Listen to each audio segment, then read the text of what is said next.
a bit of sad news I just saw in our chat. Genuinely, one of our longtime listeners, a guy named Billy Hutchings, who was, in our chat as a regular for a long time, passed away. What? Dr. Billy Hutchings passed away. He said, in lieu of flowers to honor him, donations can be made to the Middle Georgia Community Food Bank. If people want to give to that, I will post links to that on my Twitter and on my Facebook after the show today. Billy had been sick for quite some time.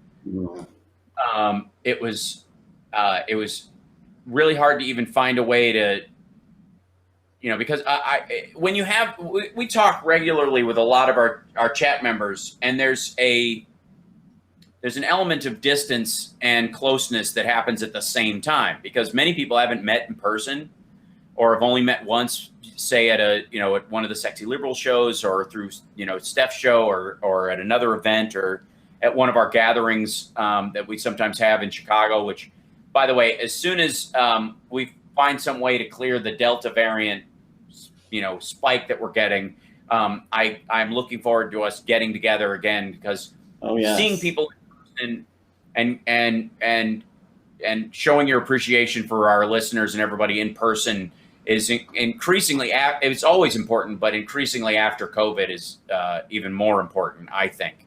And so I look forward to being able to do that. But Billy was such a smart guy, always a great contributor, oftentimes, dropping, stories and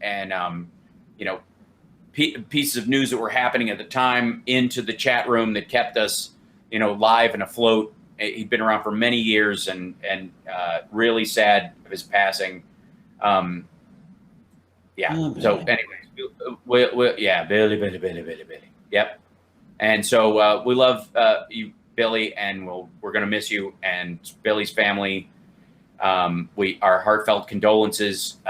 We were always lucky when he would visit us, and we can't be thankful enough to you for the time of his you gave to us as he was in our chat and on and around the show.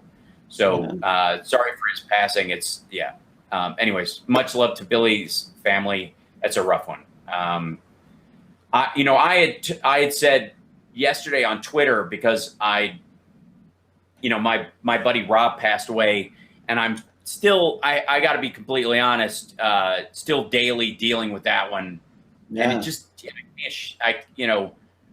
over the last year, I've lost 5 people very close to me personally, and then that doesn't even count the people who ancillary passed away, that are friends of friends. And I deal with the sadness that my friends have dealt with, because in your own, it's one thing to have your own grief. It's another thing. I have a hard time not being able to help someone else in their own grief than I almost dealing with my own. And I'm a sentimental SOB. Me, Johnny, I'm a melancholy dude, and I carry that stuff. And so there've been a few times in the last 2 weeks where it's just like, it's like a ghost walks by and just punches you in the chest. Yeah. Just, you know what I mean? I know the feeling. It's rough. And so I'm not gonna get too far into this, but I will say that and as much as I'm joking about the trolling of the Maricopa, Arizona audit and all that kind of stuff, and there is a reality to next year. There are going to be a lot of Republicans demoralized and brokenhearted because a relative of theirs died. Someone close to them died because of preventable COVID because they chose not to get the vaccine. Yeah, that is, and it's not like the minuscule amount of people who will be dealing with, maybe not causally linked side effects to the vaccine, but correlated to the vaccine until more information comes out. That those folks will still have to deal with that too. But there's going to be a lot of people. Look, I want to say this as heartfelt as I possibly can to any reachable Republican out there or anybody who doesn't like the political divide in our country right now, who's felt a little bit led around by the nose by the Trump messaging squad and all that kind of stuff, that you don't have to agree with my political beliefs. You do not have to believe that my solutions are the best solutions. But know that I mean you no harm, and I am truly sorry for your loss when someone dies a preventable and avoidable death in this circumstance. I mean, it's bad enough when it isn't, when it's out of your control. But this is something that's inside your control. And when that happens and you wake up to that, like so many people, there's so many reports in the last couple of weeks because of the rise of the Delta variant deaths of people going, I thought it was over. I thought it was a joke. I thought it was the flu. I thought I'd never get it. I thought I was fine. I thought there was enough people around me who'd been vaccinated that would create like a wall around me where the chances got lower and lower and lower.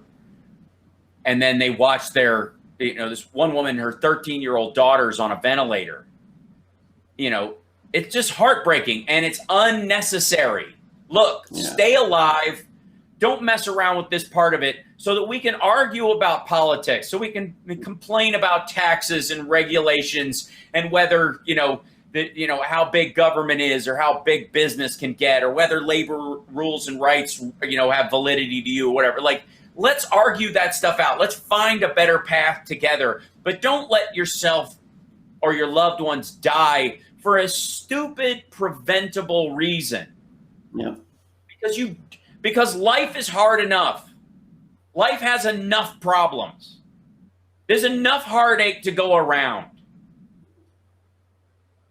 So please, for God's sake, if you hate everything else I say,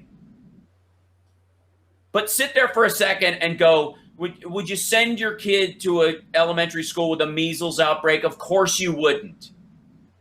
Did you get a whooping cough vaccine to protect your own baby? Of course you did. Stop it. And if you're not going to wear a mask proudly because you're saying, I'm going to wait on the vaccine, but I'm going to protect myself from the obvious material transfer of a disease that actually exists. Because you don't need that. And I don't need to win politically because you're dead.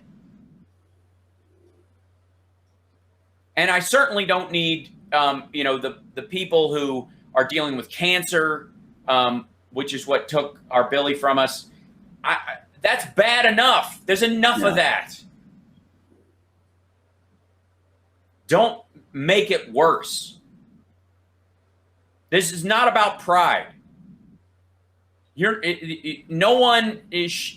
This isn't about you fighting this vision of weakness that other people have towards you. I don't judge you politically based on whether or not you've been vaccinated. I don't even assume Tucker Carlson has been vaccinated. Donald Trump has been vaccinated. Herman Cain wasn't.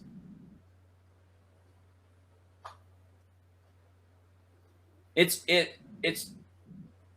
pitiful, and it's avoidable, and it's absurd, and it doesn't even make sense. Like, I don't even get when we come back. Can we talk about how ridiculous the conspiracy concepts about this are, and how they wouldn't even work if you wanted them to? If the Illuminati has created, the New World Order has created a way to wipe out and depopulate the earth, it ain't with a voluntary vaccine that you only get if you want to be a valid participant in society. Who the hell creates a conspiracy to only save people who don't care about their fellow citizens? It's goofy. Yeah. It's worse than that. It's sad. It's really, really sad. We'll be back right after this.